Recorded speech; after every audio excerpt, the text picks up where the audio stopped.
इस वक्त हमारे साथ बातचीत के लिए बीजेपी के राज्यसभा सांसद डॉक्टर राधा मोहन दास अग्रवाल मौजूद है। सर, आज वक्फ संशोधन बिल को सदन के अंदर पेश किया जाएगा। विपक्षी पार्टियां लगातार इसका विरोध कर रही है। किस तरह से सरकार आज जवाब देने जा रही है? देखिए, ये बहुत ऐतिहासिक कानून है। मुस्लिम समाज के अंदर आर्थिक सामाजिक सुधार लाने का ये सबसे बड़ा कदम है। माननीय नरेंद्र मोदी जी का यह क्रांतिकारी प्रयास है। जब से माननीय नरेंद्र मोदी जी प्रधानमंत्री बने हैं, उनके जेहन में इस देश का गरीब रहता है।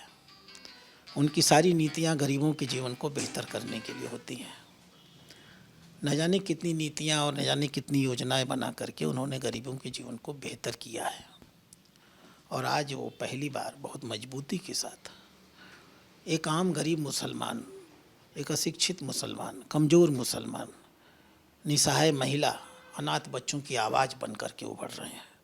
आज मुसलमानों में एक नई आशा के केंद्र के रूप में माननीय नरेंद्र मोदी स्थापित हो रहे हैं। यह ऐतिहासिक कदम है। और वो लोग जिन्हें लगता है कि उनकी रही सही राजनीतिक संपत्ति चली जाएगी, वो लोग जो इतने सालों में 75 सालों में इस देश की वक्फ की संपत्तियों पर कुंडली बना करके बैठे हुए हैं, जिन्होंने वक्फ की अधिकांश ज़मीनों पर कब्जा किया हुआ है, उस पर बड़े बड़े व्यावसायिक भवन बनाए हुए हैं, आज उन्हें लगता है कि ये पूरी की पूरी वक्फ संपत्ति अगर पारदर्शी हो जाएगी तो उन्हें कब्जा हटाना पड़ेगा। आज वो सारे भ्रष्ट कब्जेदार राजनीतिक दल के नेताओं के रूप में और कुछ मुस्लिम संगठनों के नेताओं के रूप में इस वक्फ अधिनियम का विरोध कर रहे हैं। एक आम मुसलमान इसे बहुत अच्छी तरह से समझता है और वो भारतीय जनता पार्टी के साथ खड़ा है।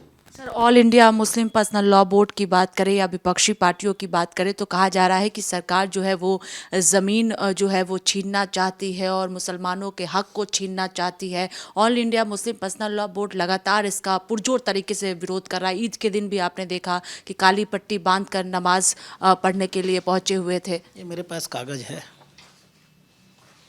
All India Muslim personal board के महामंत्री फजलुर रहमीन का जयपुर में वक्फ की अधिकांश ज़मीनों को उन्होंने बेच डाला। आए थे गवाही देने। तो ये परेशान इसीलिए रहेंगे कि जिन ज़मीनों को उन्होंने वक्फ की ज़मीनों को अपनी ज़मीन समझ करके बेच डाला, आज जब सरकार इस अधिनियम को लेकर आ रही है तो उनका बेचीनामा सामने होगा, उनके नाम सामने होंगे, वो पूरी तरह बेनकाब होंगे। वो ज़मीनें वक्फ को वापस जाएंगी और गरीब मुसलमानों के हित में प्रयोग होंगी। ये all India Muslim personal law board हो चाहे कोई संगठन हो, इन्होंने बहुत भ्रष्टाचार किया है वक्फ की संपत्तियों के साथ। इस भ्रष्टाचार पर अंत करने का और इस पर फुल स्टॉप लगाने का समय आ गया है। इसीलिए ये बौखलाए हुए हैं। इन्हें बौखलाने दीजिए, मुस्लिम जनता स्वयं इनका इलाज करेगी। आखिरी सवाल है कि आपको लगता है कि वोट बैंक के लिए मुसलमानों को भड़काया जा रहा है और भारतीय जनता पार्टी किस तरह से जो मुसलमान समाज है उनको मैसेज देंगे आप लोग, क्योंकि कहीं ना कहीं जो है उनके मन में भी कई तरह के प्रश्न इसको लेकर हैं। ये स्वाभाविक है। एक आम मुसलमान, उसके बीच में जो अपप्रचार किया जाता है उसको सुनता है, लेकिन अब उसके सामने दूसरा पक्ष आने वाला है। सरकार जब विधेयक प्रस्तुत करेगी तो हमारे लोग सदन में बोलने वाले हैं, और सदन में ही नहीं, हम तो पूरे देश में अभियान चलाएंगे। हम पूरे देश में मुसलमानों के बीच में जाएंगे और उन्हें बताएंगे डाटा और आंकड़ों के साथ कि कैसे उनकी रहनुमाई करने वालों ने उनके साथ ठगदारी की है, उनके जो हक होते थे उन हक को छीनने का काम किया है।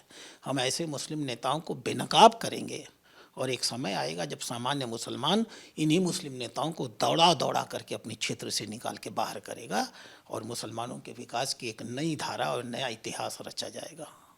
बहुत शुक्रिया बातचीत के लिए। देखिए, साफ तौर पर कहना है कि इस बिल के जरिए गरीब मुसलमानों को, महिलाओं को उनका हक मिलने जा रहा है और प्रधानमंत्री नरेंद्र मोदी को मुसलमान आज आशीर्वाद देंगे। कैमरा पर्सन देवेंद्र के साथ स्वाति पाठक, भारत समाचार, दिल्ली।